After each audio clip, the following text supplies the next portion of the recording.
Minhas irmãs, meus irmãos, com muita alegria retorno a essa casa que me recebe com tanto carinho e pedindo que os nossos amigos espirituais depositem sobre nós as energias saludares que todos nós necessitamos.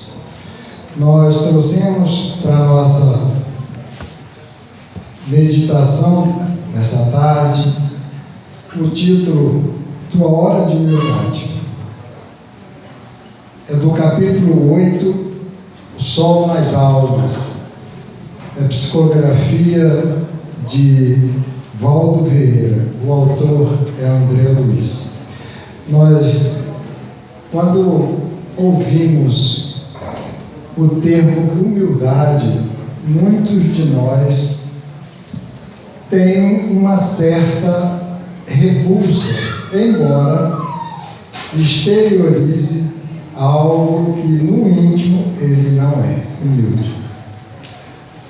Quando nós encontramos o conceito simples de humildade e meditamos sobre esse conceito, nós fazemos aquela cara, como diz o nordestino, aquela cara troncha. Humildade é a virtude caracterizada pela consciência das próprias limitações.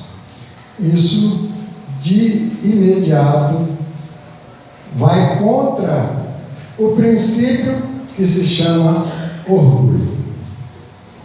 E para que nós possamos vencer esse bichinho terrível que se chama orgulho, é o filho mais velho do egoísmo, nós temos que lutar muito, porque mesmo que nós exteriorizemos para os nossos companheiros, nossos irmãos, nossa família, colegas de trabalho, enfim, para a sociedade em geral, eu não sou orgulhoso.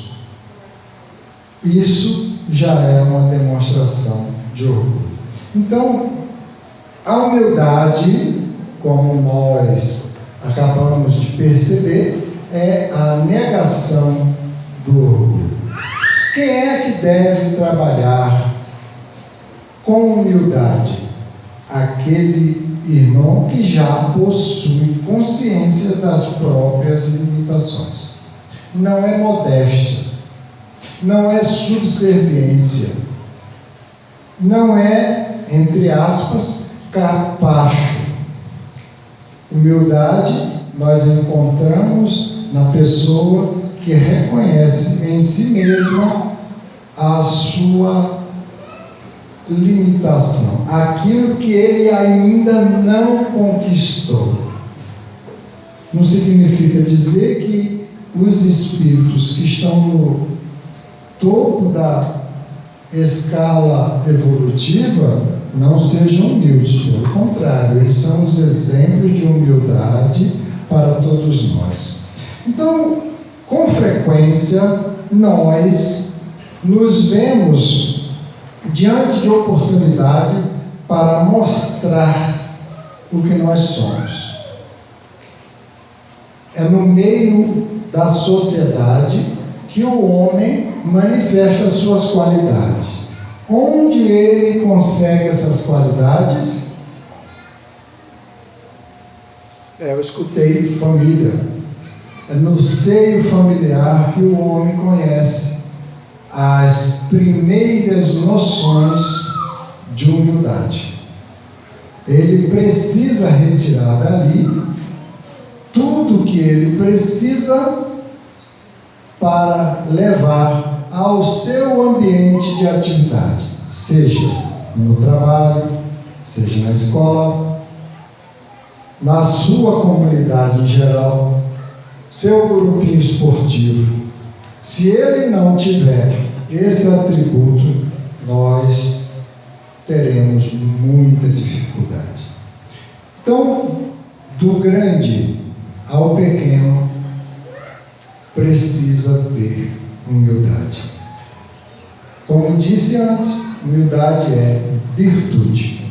Virtude não se transmite, não está no DNA de ninguém, é conquista.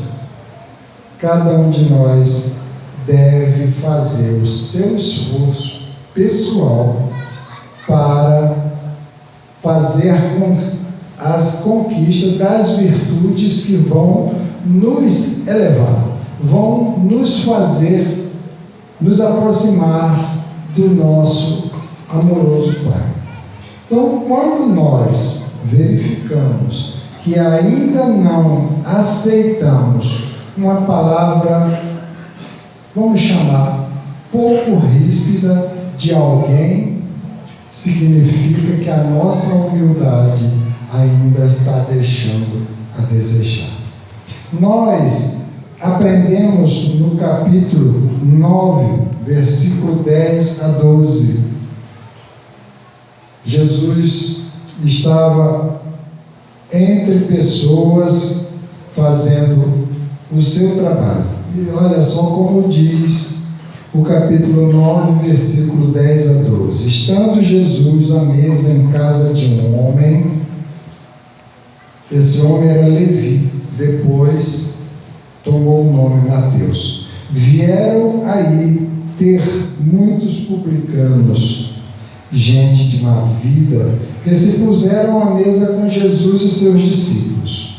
O que fez que os fariseus, notando, dissesse aos discípulos: Como é que esses, vosso mestre, come com publicanos e pessoas de má vida?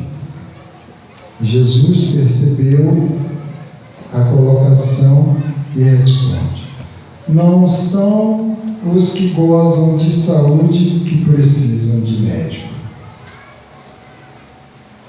Jesus, ele afirmou várias vezes: não vim para os sadios, mas sim para os enfermos. Esses enfermos, claro que nós entendemos, são enfermos da alma. Jesus, ele tinha a alegria de estar com pessoas simples, aquelas pessoas que demonstravam o interesse naquilo que ele ensinava. Ele não era do tipo de escolher esse ou aquele indivíduo para se colocar. No Evangelho, no decorrer das lições evangélicas, nós vamos encontrar um sem número de demonstração de humildade. A mais grandiosa foi a de Maria, em se colocar à disposição para gerar o filho aonde habitaria o espírito mais grandioso que pisou no planeta. Imaginemos Maria ver o seu filho atrocidado pela covardia daquelas criaturas. O quanto de humildade ela precisava ter no seu íntimo. Mas em se tratando de um espírito da grandeza de Maria, o que nós podíamos esperar da coisa dessa ordem? Então nós encontramos outras demonstrações de humildade. Jesus chega para Levi e diz: segue-me. E ele não fez outro pensamento: sim, Senhor, te seguirei. Abraça a jornada de aprendizado ao lado de Jesus. Toma o seu nome para Mateus, que é um dos evangelistas. Nós vemos agora nessa música em que fala-se de Zaqueu. Todos nós conhecemos a história de Zaqueu. Aquele publicano, aquele homem que recebia os impostos para os César. E quando ele ficou sabendo que Jesus estava no lugarejo onde ele estava, ele quis ver Jesus. Ele se tomou de alegria para ver Jesus. Mas segundo está escrito, era um homem de pequena estatura e não conseguia ver diante da multidão. O que ele fez? Subiu numa pequena árvore. E ali ele ficou observando Jesus, ele vai vendo Jesus se aproximar e ele vai se tomando mais de alegria, e Jesus olha e diz: desce, Zaqueu, eu preciso que hoje me hospedo em tua casa. E Zaqueu, naturalmente, ele ficou tomado de humildade em saber que o mestre estaria na sua casa, e ele declara que retornaria todo o valor que alguém tivesse pago a ele por injustiça, de alguma maneira, ele retribuiria de forma multiplicada. E Jesus diz: nesta casa entrou a salvação. Nós temos outro grandioso exemplo de humildade, Maria de Madalena, ou Maria Magdala, que, segundo consta, era prostituta, seguiu Jesus em todos os seus ensinamentos. E a sua grandeza de recuperação moral foi tão intensa que foi a primeira pessoa a quem Jesus se mostrou, se deixou ver depois do seu assassinato. Outro grande exemplo de humildade, a mulher que foi apanhada em adultério, foi levada à praça, e ali no meio da praça, os homens que queriam fazer valer a lei mosaica se dirigem a Jesus: mestre, a lei de Moisés manda que nós dilapidemos a mulher surpreendida em adultério. Que dizes? Jesus nada disse, se abaixou e começa a escrever na areia. E eles retrucam mais uma vez: então, mestre, que dizem?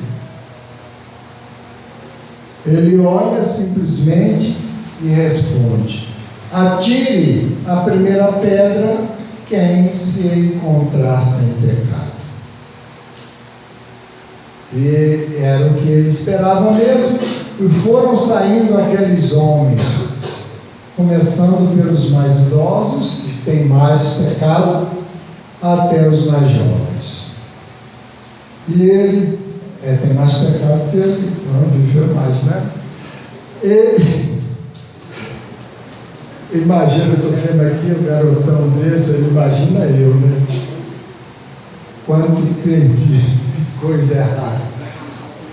E ele se dirige à mulher de uma forma muito carinhosa e pergunta: mulher, onde estão aqueles que te acusavam? Ele disse: se foram, Senhor. Então vai, não peques mais, para algo pior não te acontecer.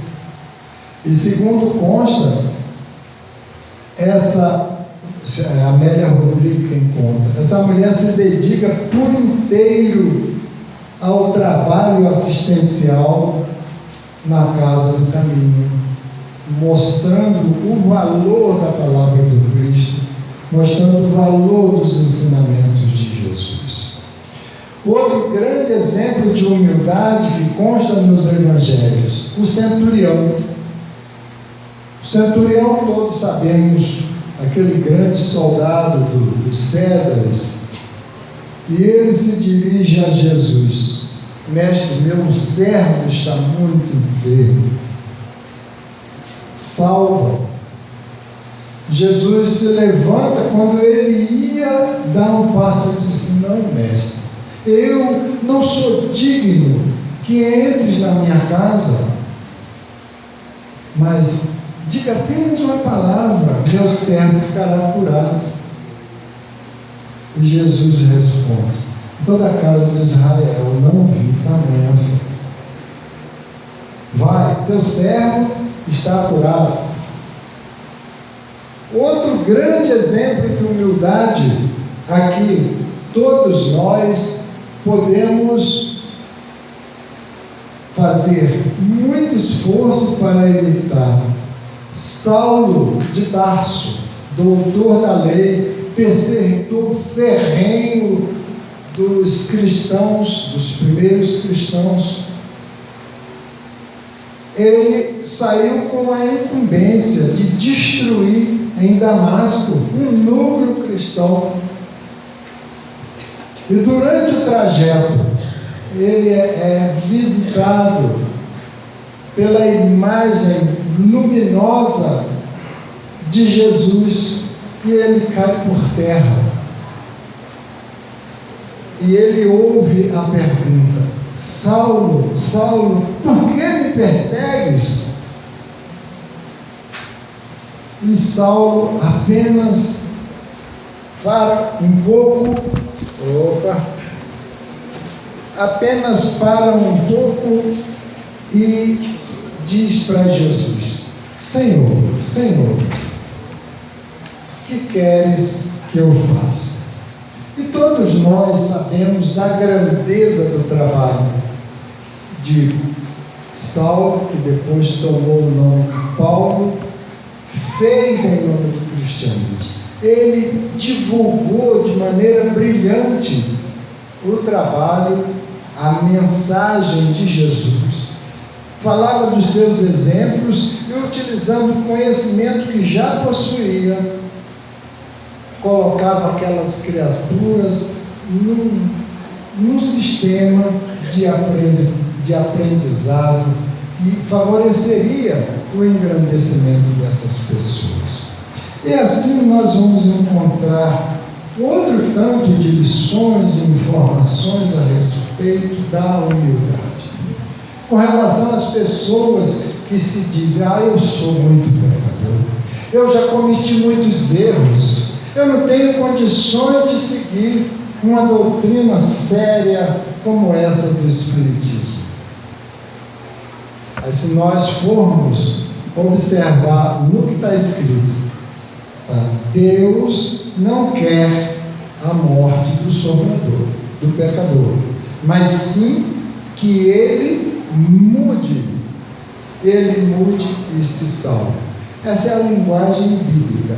Nós entendemos que no meio da doutrina espírita existe um sem número de pessoas que, se nós fôssemos analisar, daria um caderno muito grande de fotos. Então, se vocês fossem analisar, por exemplo, não vou falar em que vai ficar. Então, o que é importante é aquela expressão que está no Evangelho. Conhece-se o verdadeiro.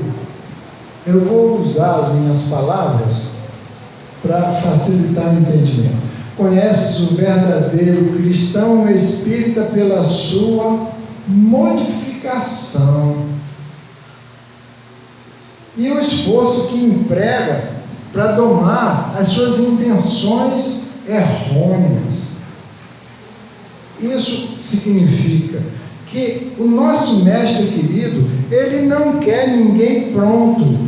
Ele dá as diretrizes e nós, com o trabalho de esforço, nós fazemos a nossa jornada evolutiva. Não existe aquela de Papai do Céu fazer para nós. Não, porque o que ele tinha que fazer, ele já fez. Ele nos deu a vida e os recursos da natureza. O resto compete a nós. Como? Utilizando das leis morais que ele escreveu em nossa consciência. Observar o nosso irmão e verificar nesse irmão que ele não é nada melhor do que nós, também não é nada pior do que nós. É filho de Deus, amado como nós. Todos somos amados numa verdadeira quantidade. A inteligência que nós temos não é diferente da inteligência que o outro tem.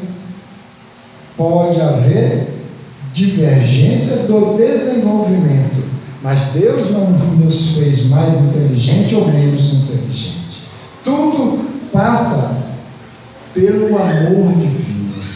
O homem veio ao planeta, a esse planeta, com o objetivo de construir dentro dele, como Jesus disse, o reino de Deus.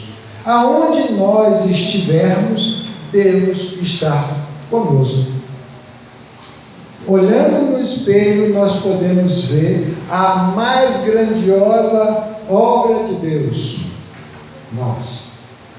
É preciso nós vermos o nosso irmão que passa por experiências que poderão ser alegres ou dolorosas. Vai depender da necessidade e do potencial desse irmão. A humildade é que faz reconhecer isso. A humildade é que faz com que nós olhemos para dentro de nós, lembrando do ensinamento de Jesus. Você vê o argueiro no olho do seu semelhante e se esquece da trave que está no seu olho. E o que ele quer dizer com isso? Eu vejo o erro que o meu irmão comete e esqueço de corrigir o meu. Se eu agir dessa maneira, eu estou jogando fora a oportunidade de estar no planeta Terra nesse momento. Nós somos os chamados pelo Evangelho de trabalhadores da última hora. Quem é que não lembra da parábola em que sai o senhor da terra, o senhor da vinha, e vai buscar trabalhadores, acha um grupo, traz isso lá bem cedinho, depois sai, 1 hora depois, traz outro grupo, vai sair, sai até chegar no final do dia, 1 hora para terminar a jornada de trabalho.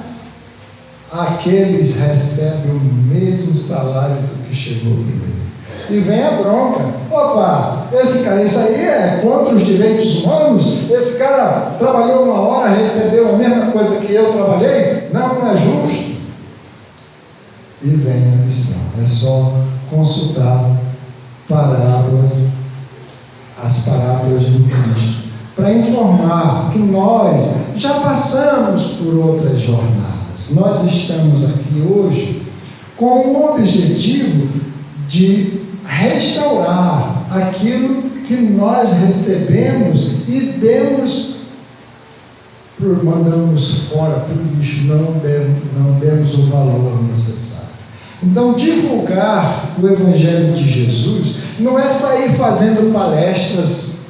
Divulgar o Evangelho de Jesus não é falar o nome dele, chegar em praça pública e dizer, meu Senhor é o Salvador. Não é isso. Divulgar o nome de Jesus é agir segundo aquilo que ele ensinou.